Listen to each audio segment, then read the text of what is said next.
5% of our people had a car accident, at least one, during a seizure before they got diagnosed. Fellow Homo sapiens, welcome to, or welcome back to, Epilepsy Sparks Insights. The more I learn about the epilepsies, the more I wonder how much more common they might be than we actually realise. Like how many people are wandering around at work, school, university, having an unusual feeling which could later be diagnosed as having been an epileptic seizure.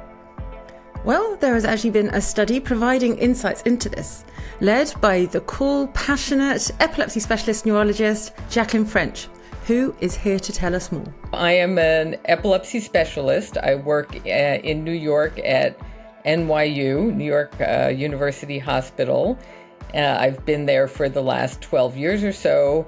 And in addition, I split my time between that and doing research, clinical research there. And I also run a nonprofit called the Epilepsy Study Consortium that our role is to try and speed new therapies to people through improving the trials that get the therapies to people.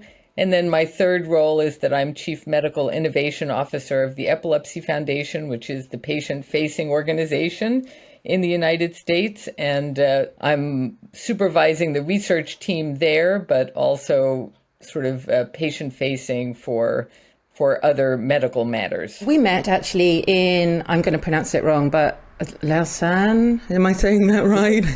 Lausanne, yeah. Oh, you're better than I, yes.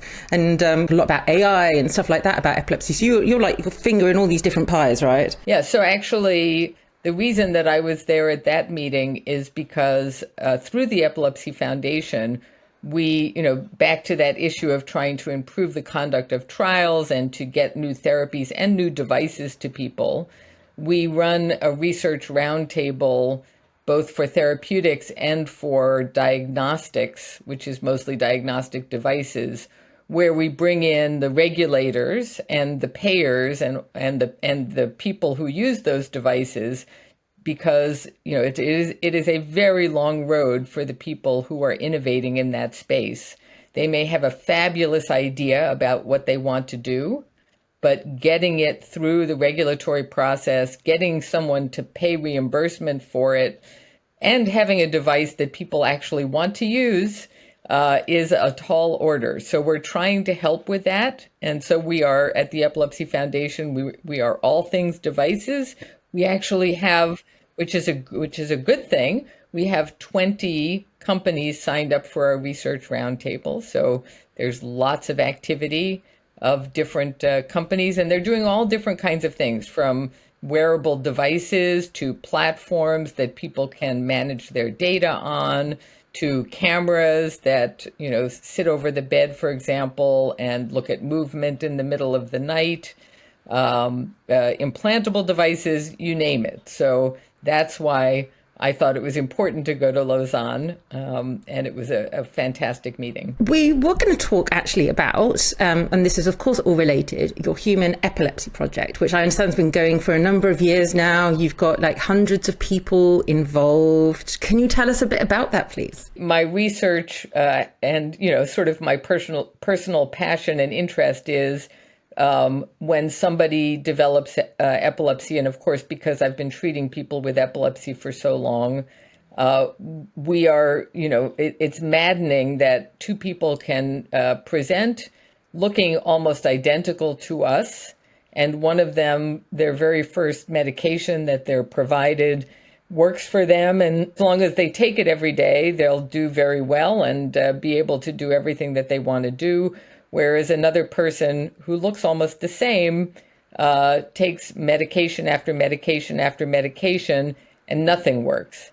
So the original intent of the project was to enroll people with newly diagnosed what we call focal epilepsy, which is epilepsy that comes from one or two spots in the brain, and follow them for as long as we could to see what the outcome was, whether they responded to medication, what medication they responded to, and for how long. But do all that, forward looking, not looking what we call retrospectively, looking backwards, but actually follow those people in real time and get every piece of information that we possibly could on them. So including what did their brain imaging look like? What did their brain waves look like? We actually drew blood on them for their DNA, for other things that are in the bloodstream that could tell us something. And, the idea was to look at all of these things, the type of seizures they had, the way they described them, and see whether there was something that could distinguish those that respond to medication from those that don't. And it was 35 centers and multiple countries and continents. So really very, very broad. And it ended up being about 450 people. So we did enroll those people and we followed them for up to 6 years. That's long. Yeah, it's a lot of work.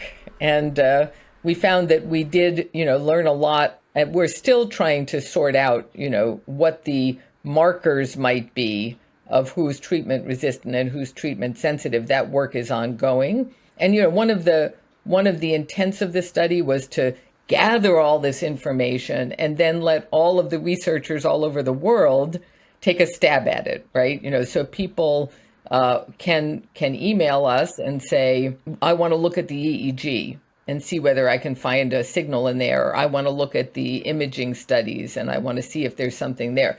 So we have different teams looking at the blood samples, looking at the EEG, and hopefully somebody is going to find something. But in the meantime, just the process of gathering all this information has allowed us to find out a lot of really interesting things. And, one of the ones that I mentioned I wanted to talk about today is we enrolled patients within 4 months of their initial diagnosis. Okay. Right. So that's the time that they learned that they had epilepsy and they got started on a medication. And what age do they tend to be? So we enrolled people from the age of 12 and up because there had already been a study in children. So we wanted to focus on adolescents and adults. And what we found out is when we talk to these people, so now they know that they have seizures, right? They know what their seizures feel like. So we asked the simple question of, okay, these seizure episodes, now that you know what they are, how long have they been happening with you? And for some people, it was, I had 2 and then I got diagnosed or I went to the emergency room or whatever. But we found that for about half of the people that we enrolled, these events had been going on for a really long time. And so we started to be fascinated by why is it taking so long for people to realize that they have a seizure disorder. And here's something that really blew the tops of our heads off. So 5% of our people had a car accident, at least one, during a seizure before they got diagnosed. And you would think that that car accident would have led to a diagnosis. But even then, the majority of those car accidents did not lead to them getting a diagnosis. Do you know why that is? I think I know. I know some of the reasons. And I think that there are 2 things that I want to sort of focus on. Number one is that the community really doesn't know anything about seizures. And so what I say is that most people, when they think of a seizure, they think of the television seizure. And the television seizure is fall on the ground, froth at the mouth, shake all over. You've seen it on ER, you've seen it on all of those, medical shows. But the other types of seizures that, you have a momentary lapse in thought processes or just a sensation. We actually came up with a name, the 5 S's, to try and educate people. Short, sudden, sometimes strange, similar spells. I like it. Because, that's what it feels like. It can be anything. It can be anything. So we used a structured interview to get every, sort of detail about people's seizures and what they experienced.